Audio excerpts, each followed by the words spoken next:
and the first thing I said was your grounding and your patience is looking awesome. Something that was starting to come in though was some extra tension in the top of the ankle. So when you were coming forward, it was just a little bit flexed, and then when you were lifting a foot, it was not interacting with the floor, so it was staying flexed. So two things to pay attention to. One is that you're finding full extension of the ankle when possible before you strike, and then playing with still having it be a heel, but not coming from a flexion, but just like a little like whoop, the toe just leaves the ground. If you find yourself naturally coming into a lot of toe strikes or ball of foot strikes, that's totally fine too. We just want to make sure that there's an intentional choice. The other piece of we talked about was when the foot leaves the ground, it's not because the top of the leg is lifting it, but it's because we are pushing into the ground. So I'm pushing into the ball of the foot, which lifts the heel, and then from there that interaction is still happening. So there's a little bit of like whoop, spring off of the ground, which naturally results in the extension of the ankle. That's not the goal. We're not like looking to have like super straight ankles, but it's more of like, just like we take care to press into the floor, can we also take care to press into the floor when we come out of it? And then we just are aware of that, like in our settle moments, that it's not just the front leg that's bending, but that ball of the foot is engaging into the ground as the heel lifts, which helps to just even make that settle more grounded, that interaction between the front and the back foot.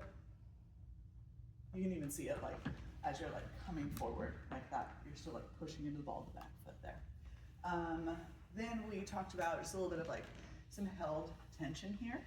So wanting to find either, so we talked about the relationship of these 3 points of finding like this dynamic or the head speeding up dynamic.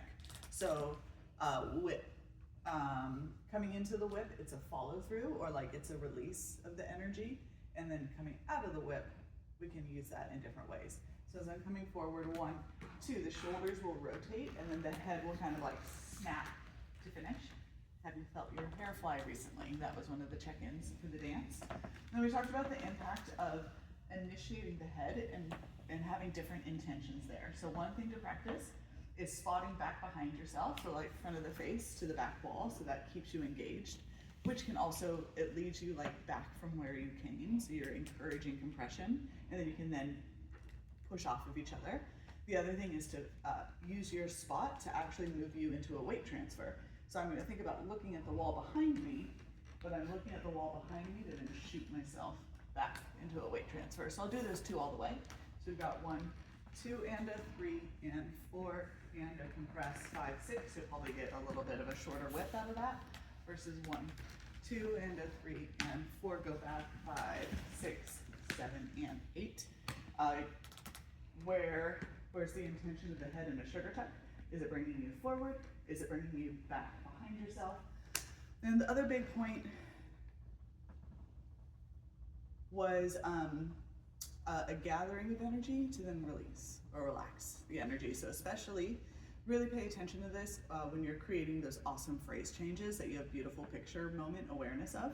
We don't want to go from tension to tension. So we want to find like a gathering. You can think of it as a quick little sip in of air to then exhale, so that the one or the hit is really enjoyable to the audience and the judges. Like we get to relax with you instead of like looking like you're holding on to it.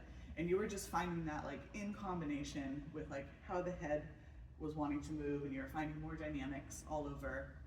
It's just looking fantastic. Yes.